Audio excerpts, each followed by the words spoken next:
Many people think a narcissistic person never turns back. They believe this person just finds somebody else, moves on without pain, forgets the one who loved them for real.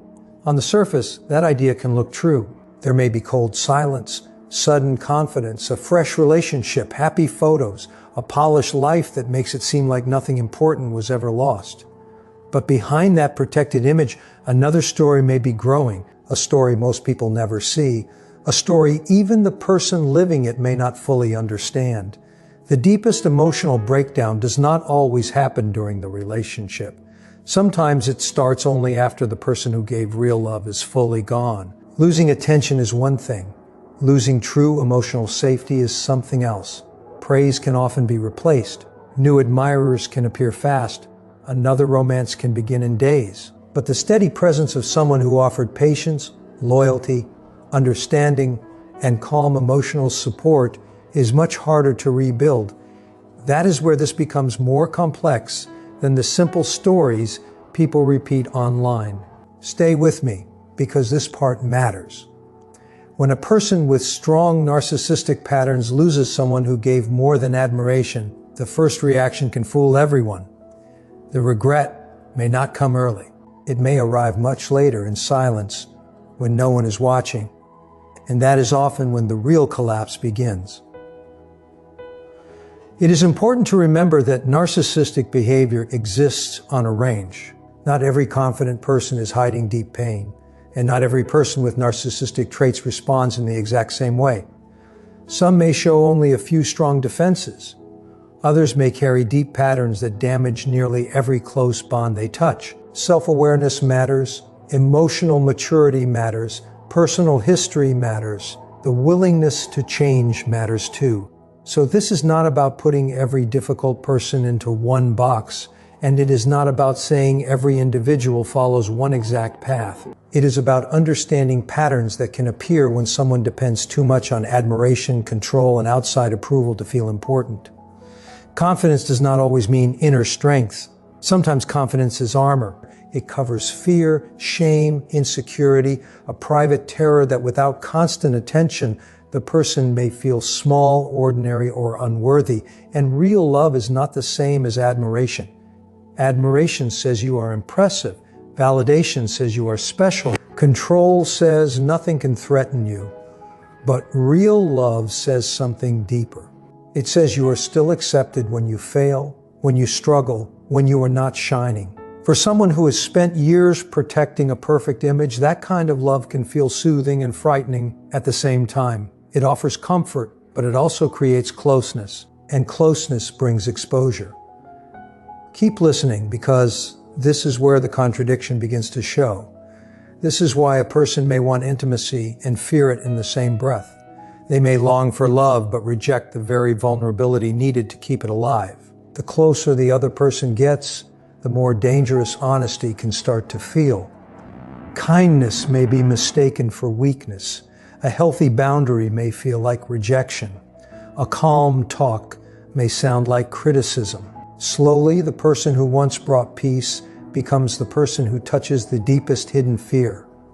That strange conflict explains why some deeply valuable relationships end in confusing, painful, and self-defeating ways.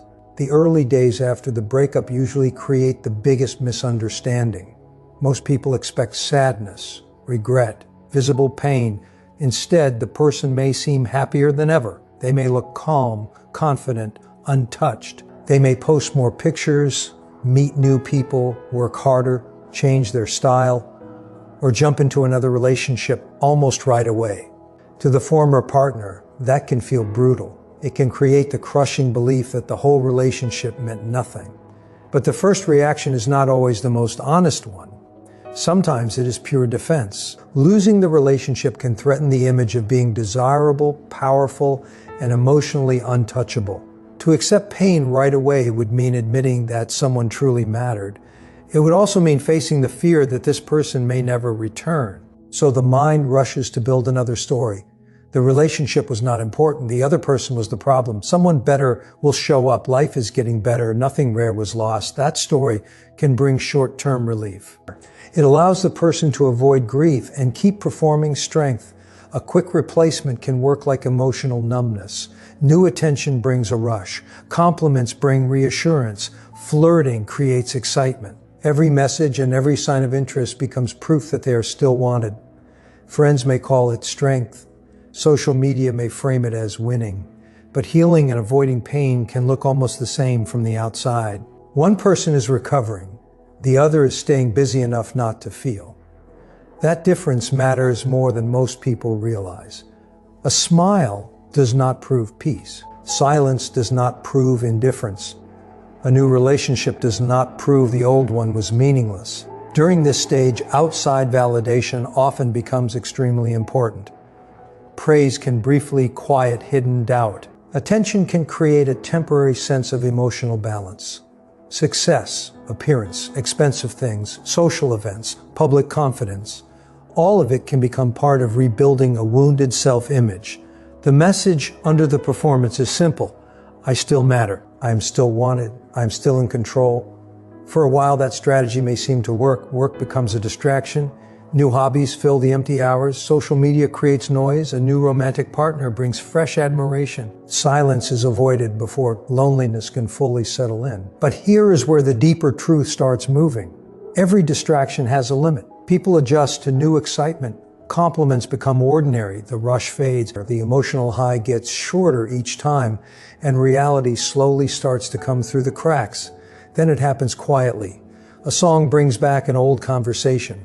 A familiar place creates an emotion that feels too sudden and too strong. A quiet evening becomes hard to sit through. One memory appears and gets pushed away. Then another comes back. The person may tell themselves the past was not special. They may focus on the arguments, the disappointment, the reasons things ended. That selective memory protects the ego. If every problem belonged to the former partner, then there is no reason to examine personal behavior. But over time, the protective story starts to crack. The person notices that the new relationship does not feel the same. The attention is there, but the comfort is missing. The admiration exists, but the understanding feels thin. Everything looks exciting, yet something important feels absent. This is often the start of the hidden emotional shift. It does not arrive with a loud confession. It begins in small, private moments when the outside world finally gets quiet. Admiration and emotional safety answer different needs. Admiration feeds the ego. It confirms attractiveness, success, charm, or status. Emotional safety offers something deeper and more lasting. It lets a person relax without acting. It builds trust through repeated moments of patience and steadiness. A person can receive endless praise and still feel painfully alone. That is the part many people miss. Attention is not the same as closeness. Excitement is not the same as peace. And when that difference becomes impossible to ignore, the inner discomfort starts getting louder. A new partner may admire ambition, humor, confidence, or charm, yet when stress enters the room, admiration may not bring comfort. Or when conflict begins, excitement may not create understanding. When weakness appears, attraction may not turn into acceptance. That is when comparisons often begin in private. A conversation feels less sincere than before. A disagreement feels more chaotic. A new partner brings stimulation but not calm. Someone offers attention but not emotional shelter. These comparisons may stay hidden because admitting them would challenge the belief that the old relationship was easy to replace. So the person may keep searching for more excitement, convinced that the next romance, the next achievement, the next thrilling experience will finally create satisfaction. But the deeper issue is not lack of stimulation. It may be emotional hunger. Sometimes boredom is not about having too little going on. It is about being surrounded by movement while feeling disconnected from real intimacy. Every victory feels temporary. Every new bond eventually loses its force. The cycle repeats because the true need was never faced. Slowly, simple memories from the former relationship start feeling unusually important. A calm talk after a hard day. A partner who listened without demanding perfection. Someone who stayed steady during emotional storms. Those moments may have seemed ordinary at the time. After the relationship ends, their value can become painfully clear. Watch this part closely, because many people only understand emotional safety after they lose it, And that realization can hit hardest when a person spent years chasing intensity instead of stability. As time moves on, memory can start changing shape. In the early breakup stage, the negative moments may have filled the mind. Arguments looked larger than peaceful nights. Small flaws felt impossible to ignore. That made it easier to leave and easier to believe moving on would be simple. But emotional distance can alter what the mind highlights. Slowly, the best moments begin to glow brighter while painful details fade into the background. A small act of loyalty starts to feel priceless. A familiar routine turns into a symbol of comfort. A simple conversation begins to carry unexpected weight. The former partner may start meaning more than just a person. They may come to represent safety, acceptance, steadiness, and a level of understanding that cannot be quickly copied. The person may not fully know why these memories keep returning. They only know that new experiences do not create the same emotional effect. Work success feels incomplete. Social praise feels empty. Celebrations carry a strange hollowness. Even in a crowd, they may feel unseen. This is a special kind of loneliness, not the absence of people, but the absence of genuine connection. The public image may stay confident, but keeping that image alive begins to take more effort. Quiet moments grow heavier because there is no longer enough noise to bury the truth. A dangerous question keeps returning. If I truly did not care, why is this one person still so hard to forget? That question matters. It presses on the identity they spent years trying to protect, and once it starts rising, it rarely disappears without leaving a mark. That question can create irritation before it creates sadness. Small problems begin to feel huge. Minor criticism becomes hard to tolerate. Ordinary setbacks trigger reactions that seem larger than the moment deserves. The discomfort may be blamed on other people because looking inward feels too threatening. One of the most painful emotions in this process is shame. Sadness says something valuable is gone. Shame says this loss reveals something broken inside me. For a person whose identity depends on seeming exceptional, shame can feel almost unbearable. So instead of admitting vulnerability, they may grow louder, they may brag more, show more confidence, exaggerate success, push the image harder than ever. From the outside, it can look like increased strength. Sometimes it means the opposite. The stronger the performance becomes, the more pressure may be building underneath it. Thoughts of the former partner may appear while driving, before sleep, during quiet meals, or in the middle of normal conversations. A certain word, a place, a song, a smell can bring back an entire emotional scene. The person tries to push those memories away, but resistance can make them stronger. They may check social media in silence. Ask mutual friends casual questions. Revisit old photos or old messages in private. They may tell themselves it is only curiosity, but the emotional charge tells another story.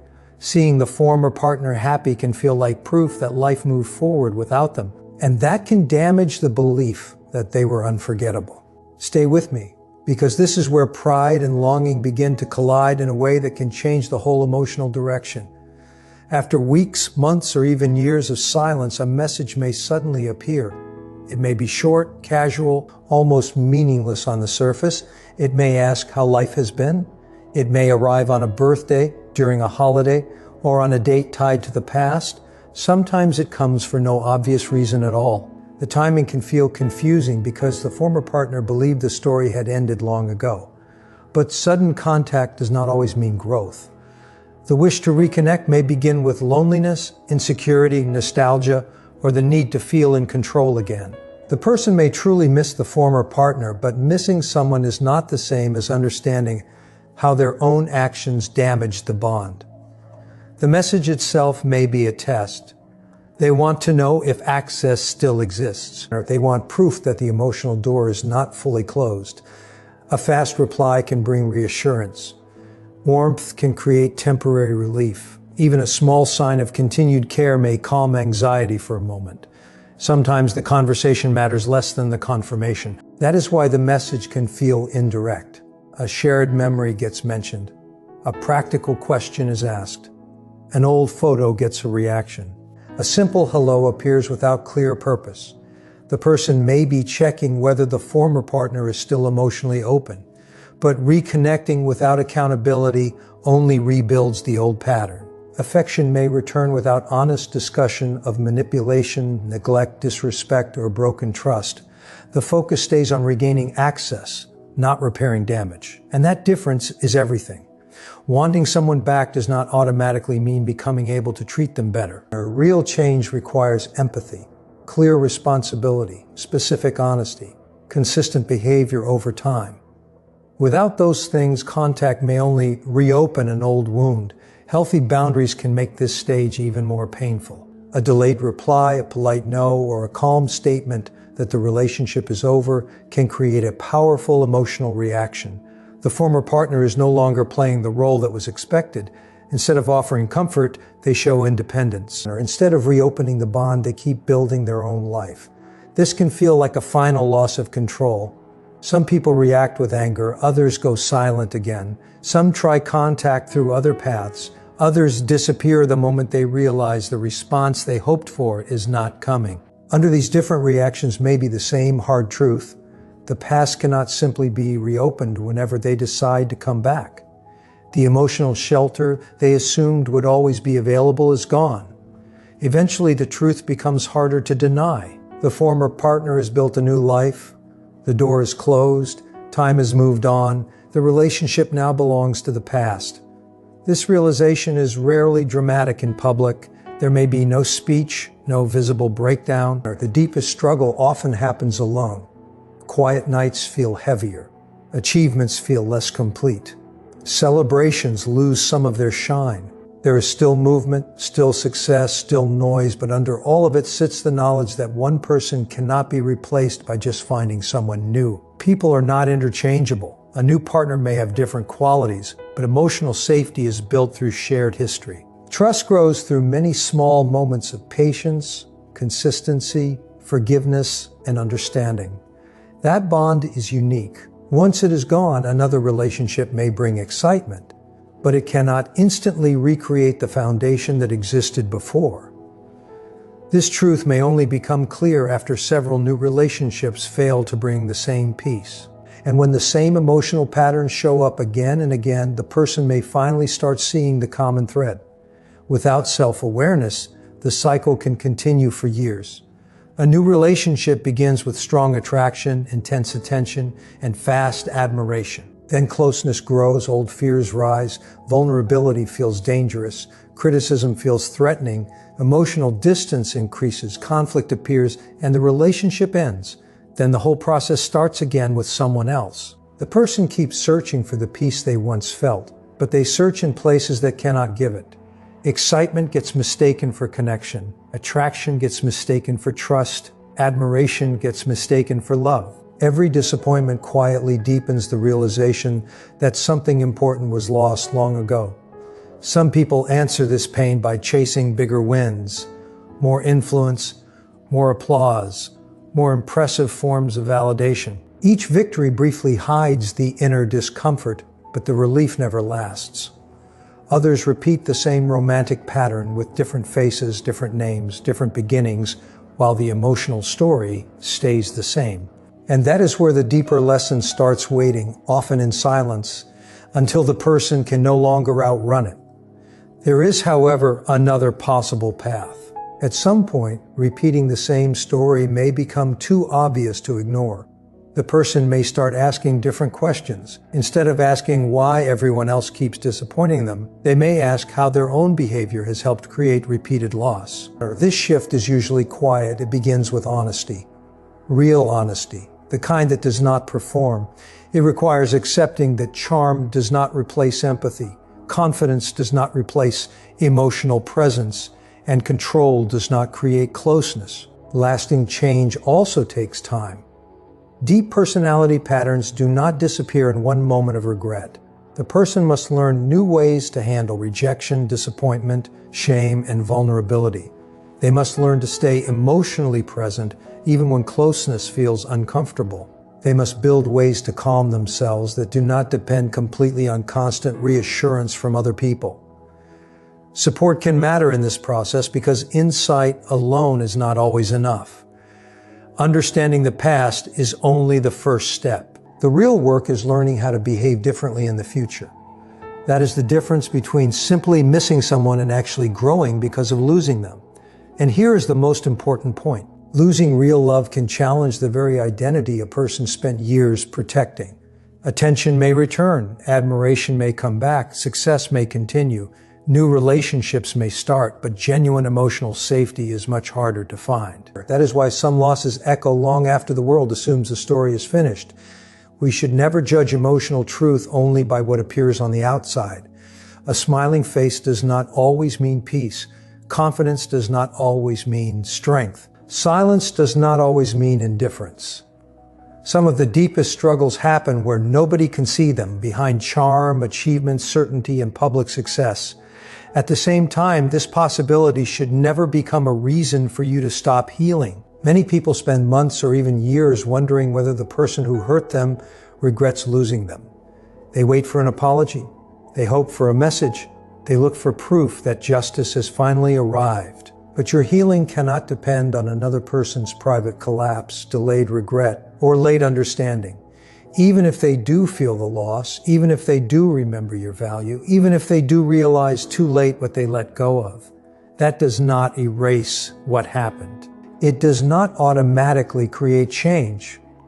It does not rebuild trust by itself. The real lesson is not whether they suffer in silence. The real lesson is that genuine love is rare. Emotional safety is rare. And when someone treats it carelessly, the consequences may follow them far longer than anyone expects. So if you were the one who gave patience, loyalty, and calm love, do not stay frozen waiting for proof that you mattered. You mattered already. And sometimes the deepest consequence is not loud, public, or dramatic. Sometimes it is the private realization, years later, that something truly rare was lost, and this time, it cannot be recovered.